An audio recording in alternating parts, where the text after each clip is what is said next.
Vedno, ko prispemo v nove kraje, me zanima, kakšna je podvodna pokrajina. Kaj je pod vodo? Zato imam masko tik ob sebi in sem v nizkem štartu. Kaj se dogaja pa povsod okrog? Smo na otoku Tenerife in vabim vas, da se mi pridružite pri raziskovanju tega vulkanskega otoka. Sam še kovčke odložim, pa začnemo skakati naokrog. Parkour! Otok Tenerife je od Slovenije oddaljen dobrih 3000 km in je eden od 7 otokov, ki sestavljajo Kanarske otoke. Je vulkanskega nastanka, kar nam ves čas sporočajo razgibana pokrajina ter drugačni odtenki kamnin. Tenerife leži sredi Atlantskega oceana, 100 km zahodno od Maroka ter zahodne Sahare. Je avtonomna skupnost Španije. Glavna dejavnost otoka je turizem in ravnokar so nanj prišli še 4 novi nadebudni turisti. Za začetek sem nas jaz z vsemi kovčki in opremo do cilja peljal po najbolj strmih stopnicah, za kar se še enkrat opravičujem. Ampak razgled je bil lep in tudi odlična kondicijska priprava za vse, kar nas še čaka. Nismo zgubljali časa. Najprej hočemo raziskati razbitino, ki leži na jugu otoka. Glavno vprašanje je, kako bomo do nje prišli. S kopnega namreč sploh ni enostavno dostopna, ampak to nas ne bo ustavilo. Tole je 200 metrov, ne? To je en začetek mojega palca, to je pa 1, 2, 3, 1 kilometer smo zdaj to ocenili. Vem, zgledamo malo utrujeni, ampak naj vas to ne zavede. Preverili smo veter, pogoje, globino in bili dost pri sebi, da smo med vsem tem rešili še kamero, ki je očitno prva žrtev napornega dne. Na ta način... Kaj pa padlo? A je kamera slučajno odpada? Ja. Če bi pa to zrežirali! Naslednje jutro smo naspani in naloženi do ramen šibali do avta. Spet stopnice, ampak v primerjavi s prvimi so bile te mačji kašelj. Namenjeni smo do plaže na jugu otoka, iščemo mesto Palm Mar. Za najbolj poseljeni otok med Kanarskimi je Tenerife vseeno lepa kombinacija čiste narave in naselij. Pogosto imaš občutek, kot da hodiš po Marsu, ali pa da je civilizacija kilometre stran, kar je lep občutek. Jaz sem sred te divjine odkril tudi svojo špansko žilico. Hola, bienvenido a Palm Mar. Questa è struttura de montaña surbe la playa Teide. Teide è un vulcano grande con erupción de magma e lava produrre de la balistica enorma. Sì, nimam pojma, kje točno smo. Smo pa na sledi vhoda v vodo, da bi našli razbitino El Condesito. Da vidimo, če se jo sploh splača posnet, ker lahko, da bomo hodili 300 let in umrli na poti. Tako da v tem primeru ne bomo šli snemati.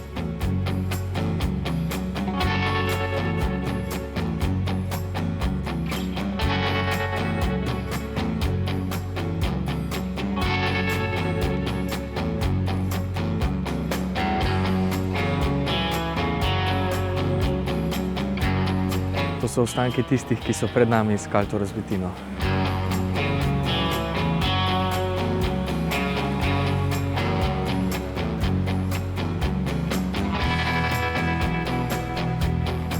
Zdaj pa, če se ne motim, je naša ladja točno tamle. Nekje. Okvirno. Mogoče gre celo ena ladja potapljačev na razbitino in nam bojo točno pokazali, kje je. To bi bilo vrhunsko.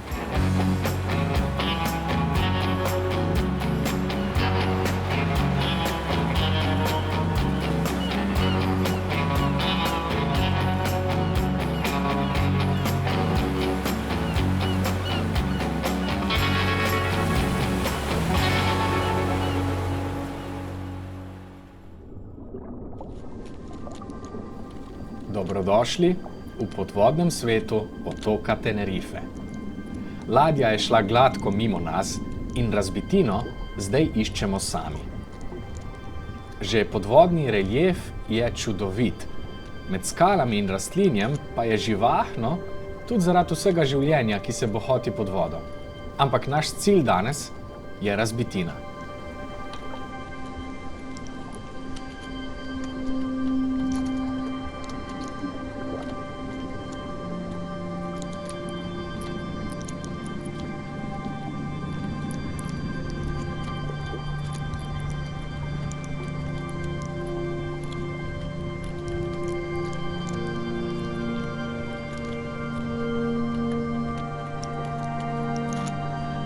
Še nekaj časa smo plavali naokrog in potem se nam je 2 zaliva naprej nasmehnila sreča.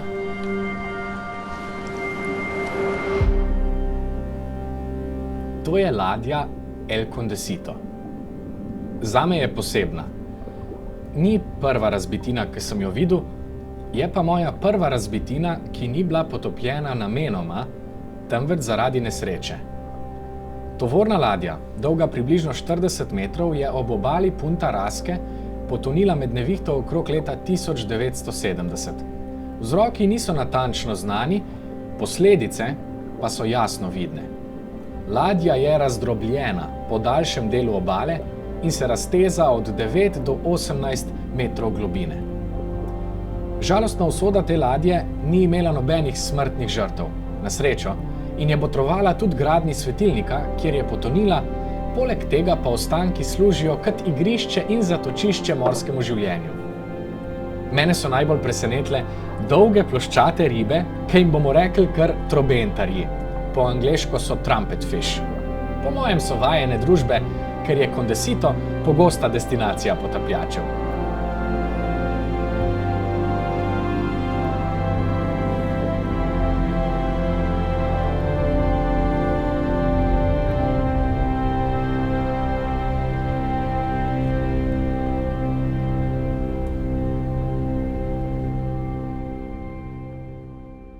Pozorni gledalci med vami ste najbrž opazili, da smo imeli večino časa na razbitini tudi zelo močne tokove in po poti tja in nazaj ter vsej akciji v vodi smo bili na koncu dneva crknjeni. Odločili smo se, da bo naša naslednja destinacija lažje dostopna in spet vstali sred noči, da smo do nje prišli med prvimi.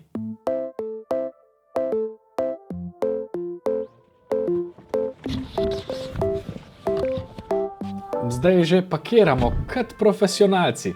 1, 2, 3. Namenjeni smo do plaže, ki jo na kopnem čuva mesto duhov.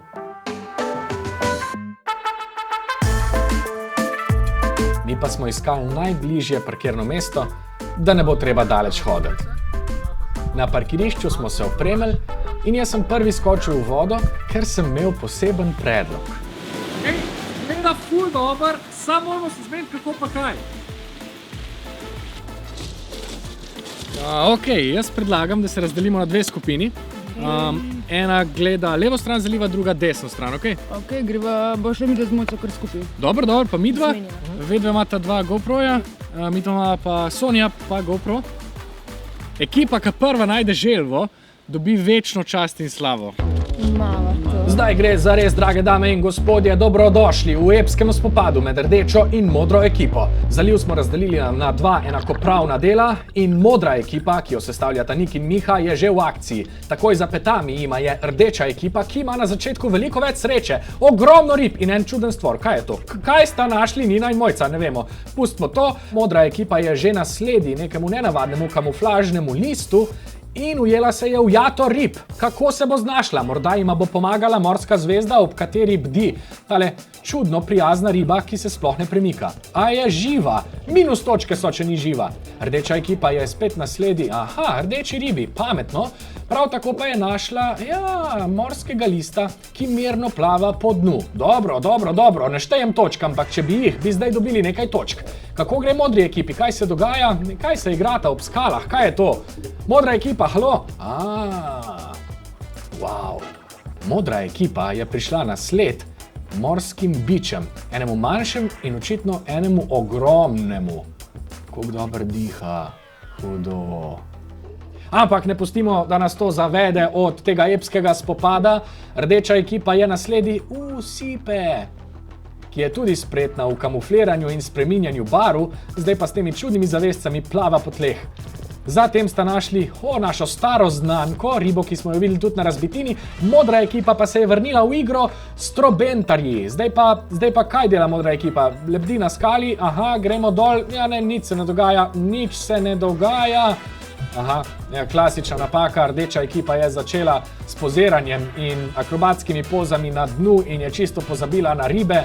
Modra ekipa pa, se drajsa pod skalami, bravo modri, bravo, res bravo. Nina in Mojca sta se potem odločili, da bosta šli ven iz vode, zato ker je minila že 1,5 ure in želve nismo našli. Midva z Miho pa sva si rekla, ne greva še ven. V bistvu sem jaz to rekel, Miha je bil, prosim, greva lahko ven, jaz sem pa rekel, ne greva še ven. In obrestovalo se je, zato ker sva pol v vodi našla eno goro mehurčkov. Natančen pregled je za skalami razkril skupino potapljačev z jeklenkami. Pozdravili smo se z njimi, midva sva jih malo podražila, potem pa sva od njih dobila tudi navdih. Kaj če bi, podobno kot oni, tudi midva zaplavala globlje, kjer bova imela boljši razgled na vse okrog naju. To sva naredila, na približno 12 metrih globine sva oprezala naokrog in potem v daljavi nekaj zagledala.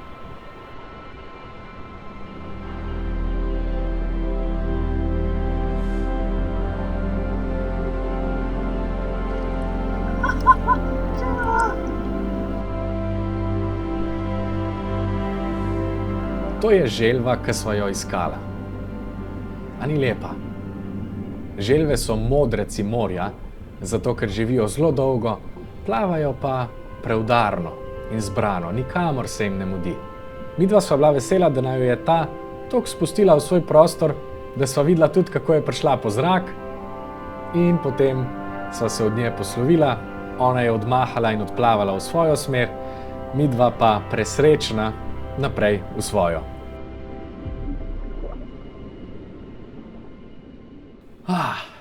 To je bila prva želva, ki sem jo kadarkoli videl v svojem naravnem okolju. Občutek je bil nenavaden, lep in neprecenljiv. Mene je ta želva toliko navdušila, da sem si rekel, da hočem, da je nujno del naše nove družabne igre, ki jo bomo vsak čas lansirali. Oktobra bom izdal Spomin. Klasično družabno igro spomina s parimi hakeljci. In del njega bo zdaj tudi naša želva. Spomin, ki ga razvijamo, je težji zato, ker ima nekaj parov, ki so si med sabo zelo podobni in jih tako težje ločimo in si jih posledično še težje zapomnimo.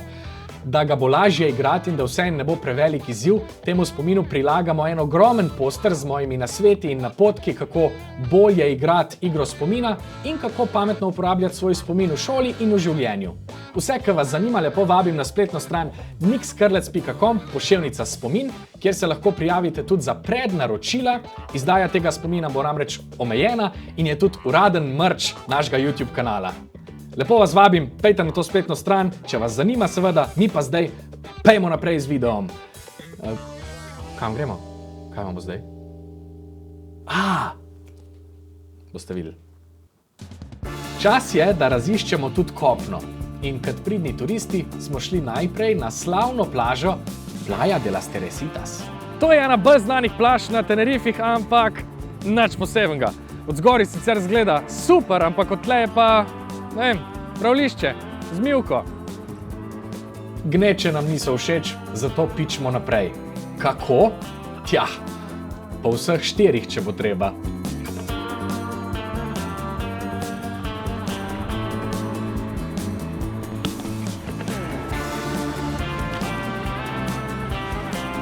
Parkour!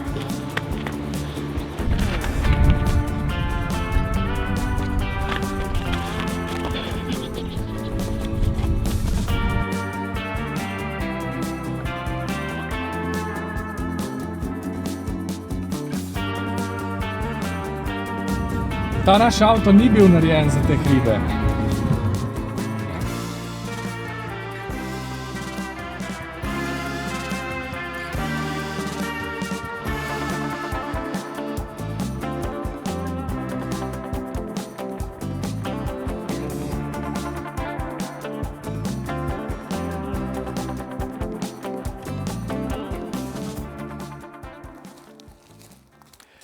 Smo na poti do vznožja vulkana Teide in presenetil nas je pogled na gozdove v okolici.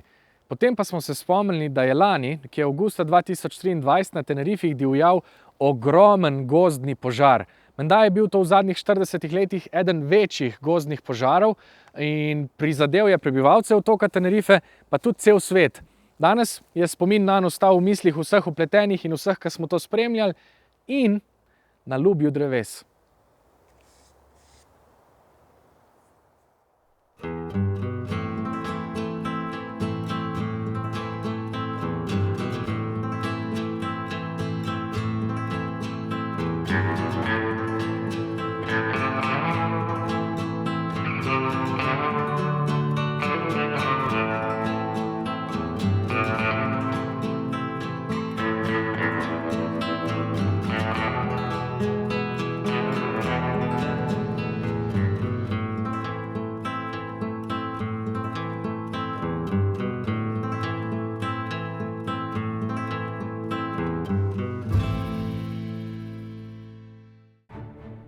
Zgodovina Tenerifa se začne več kot 10 milijonov let nazaj, ko se je iz dna Atlantskega oceana skozi zemljino skorjo dvignilo ogromno vroče lave, ki je oblikovala 3 otoke v neposredni bližini.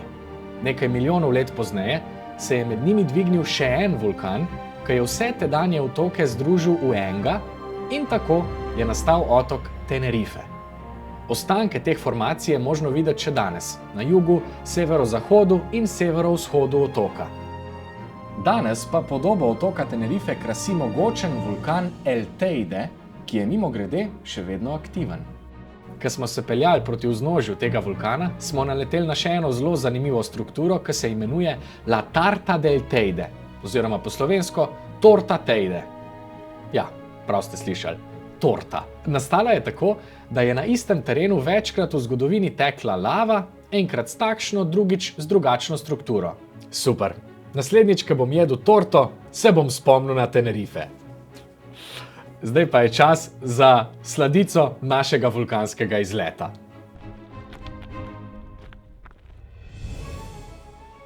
El Teide je najvišja gora v Španiji, najvišji vrh v Atlantskem oceanu in tretji najvišji ognjenik na svetu.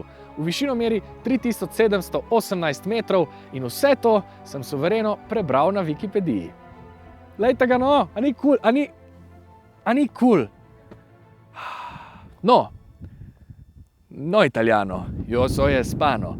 Questo è un formación de roque con guidera de aguas con verde erote e especialmente di struttura il organismo del vulcanico con magma e onda explosión un produar un espectacular formación del rock, sí, rockersia.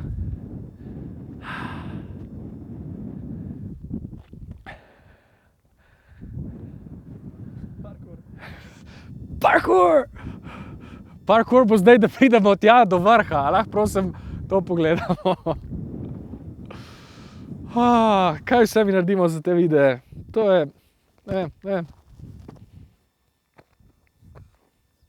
Nina, gremo!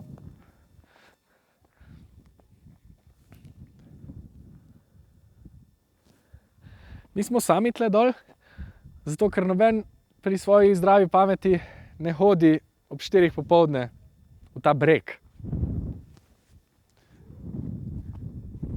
Zdaj sem dobil eno noro idejo, da bi šel pa na ono skalco, na konec tiste skalce, ampak to je nevarno, okej? To je nevarno.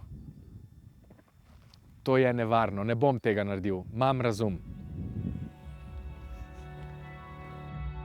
Na poti domov smo imeli še par postankov in destinacija, ki je bila čist slučajna, je name pustila največji vtis.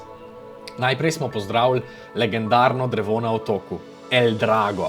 Za prijatelje, Drago. Star naj bi bil okrog 1000 let in je domnevno največji in najstarejši predstavnik zmajevega drevesa na otoku. Radovednost nas je gnala naprej in na poti domov smo peljali mimo razgledne točke, ki je čist slučajno vzbudila naše zanimanje.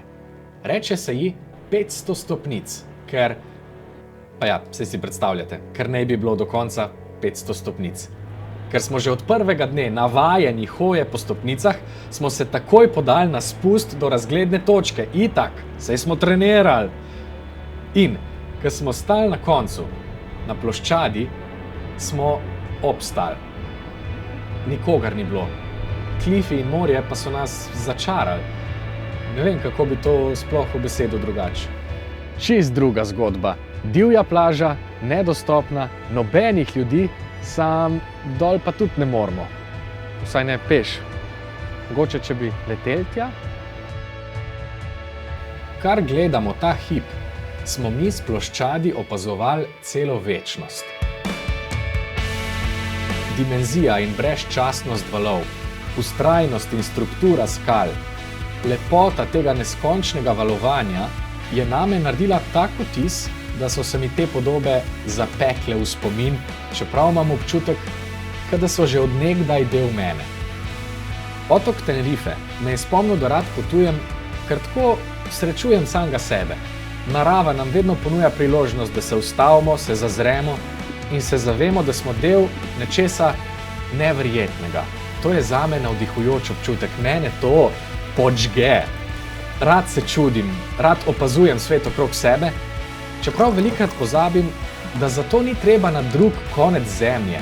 Svet nas obkroža ves čas in opazujemo lahko palme ali pa hraste, vulkane ali pa griče, zato ker ni pomembno, kaj vse vidiš, ampak kdo gleda. Ja, nič, svetlobe za danes je zmanjkalo, ampak idej pa še zdaleč ne. Na Tenerifih sem poskušal zelo globoko sestaviti tudi eno Rubikovo kocko pod vodo. Tale video lepim semle, lahko se pa naročite za kanal, če bi gledali podobne vsebine tudi v prihodnosti. Čau!